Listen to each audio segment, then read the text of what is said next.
Well, leading up to International Women's Day this week, I've been chatting with women who inspire me, and I'm so pumped to have your local newsreader, Kim Millar from 7 Tasmania News, joining me in the studio.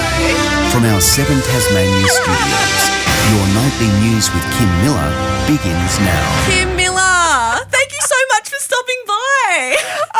I'd like to say I'm thrilled to be here, but I'm terrified. I'm the one that's meant to ask the questions, not answer them. Yeah, this is so true. I just wanted to put the spotlight on you, because, everyone knows you. You appear in everyone's lounge room every single night. It's so easy to feel like everyone knows you, but, there's a lot of things people might not know about the news, that it's actually live every single night. Is that right? Yeah, it is totally live. And I do laugh when people think we're recorded at 3 o'clock in the afternoon, because if we did, there wouldn't be so many mistakes. Yeah. And I could actually rehearse what I was going to say back to Murph. Yeah, you're so quick on those. So ready to go. No, I've got no idea what he's going to say. But, Murph and I go back years and years and years. So we're kind of like that brother-sister relationship where we love each other and we want to kill each other. It's so good, though, that the news is live, because it also helps you, if a story breaks, you can also update everyone around the state with that as well. Yeah. I mean, live it's an exceptional, interesting role to be in, because it is every bit of your being has to be focused at that point, because things are changing and you don't know what's going to happen next. So the story might not be ready that you've just read the intro for, and then things, I've got an earpiece in, so I'm being told by the producer what might be ready, what might not be ready. So that is what makes it kind of a thrilling job. Yeah. And, you're on the edge of the seat and there's a lot of adrenaline flying, let me tell you, when you go live. Yeah. And what does a typical day look like for you heading into the studio? I'm guessing there's a little bit more than, just the matter of going in and being live for that hour. Yeah.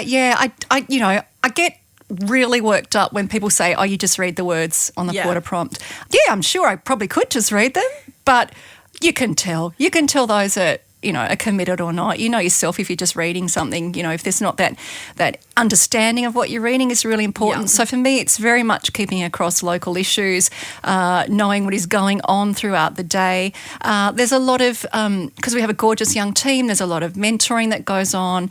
There is assistance with script writing, with the structure of our rundown, what's important to our viewers, being Tassie born and bred.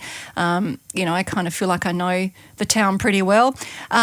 And then of course it's getting across the scripts that I'm reading, and then getting in there and running in there, often with only minutes to go, because it's 6 o'clock and I hear that little sting that you just played. Welcome, here's Kim Millar or something, and Kim Millar's only just sat herself in that seat. Ready to go. I love that. Well, it can't be easy putting together, a news bulletin every single night. There's got to be a team there that helps support you in different roles. Yeah, no, it's all about me, Jackie. Yeah, totally all about it. Oh, look, you were so true. It is an incredible team, and you have to care about what you do if you work in any media or, any job really, let's face it, these days. Things are tough in every industry and people are working hard, and you've got to care about what you do. We have a great team, and we have, we're talking about International Women's Day. We have women really throughout our business in all kind of different roles. So we've got females in technical operational roles. We've obviously got our journalists, female journalists in north and south of the state. We've got obviously newsreader, myself and Louise Huber. And our general manager is female as well.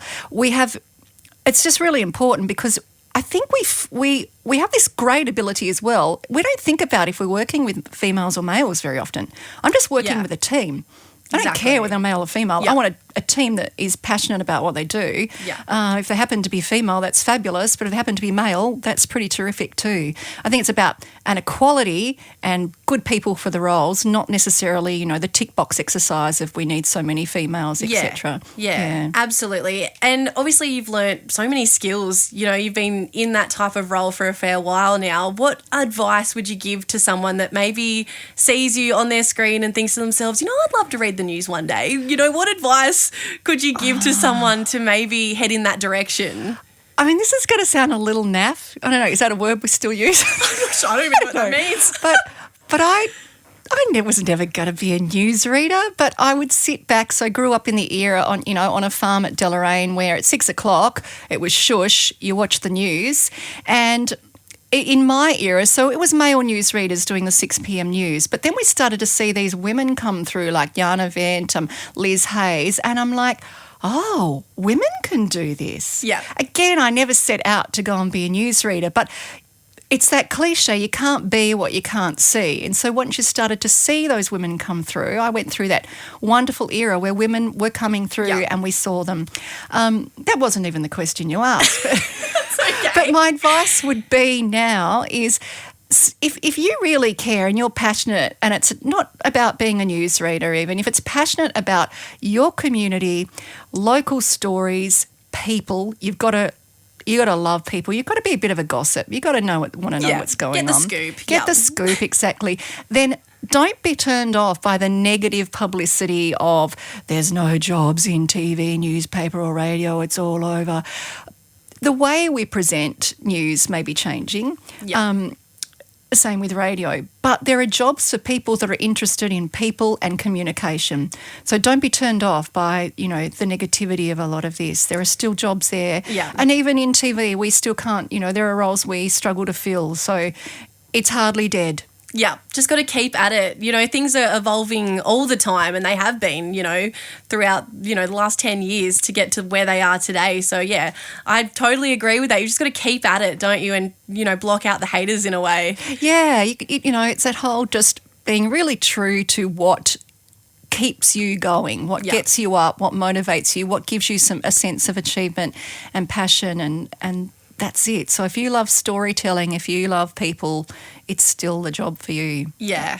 I love that. Well, we are, of course, talking International Women's Day, leading up to it on Saturday this week. Do you have anyone that inspires you or has made a huge impact on you? Oh, gee, that is such a good question because it's different people at different stages of your life, isn't it? Yeah. And I really look at this in some ways, and it has been some of the male influences in my professional career that have pushed me the most, that have made me, as women, we tend to sit back and we're all lovely and humble and we don't think we can apply for that job or we don't think we've got the skills. And I've just been lucky enough to have men that push me. Yeah. And I think there's a really good saying that I love, and an old boss said it to me a long time ago, that stop being the bridesmaid and be the bride. Yeah. Get out there and have a go. And if you fail, it doesn't matter. You fail. You fail. You try move on to again. something else. You tried. Yeah. You don't want to keep wondering, I wonder if I could have got that job. I wonder if I had the skills to do it. So, yes, certainly so many males, a lot of females, but yeah, for me, it's been a lot of that drive of different people in your life that just may have those one or two little sayings or their own experiences that push you to keep going, because we're our worst enemies as female. Oh, yeah. We self-doubt so badly.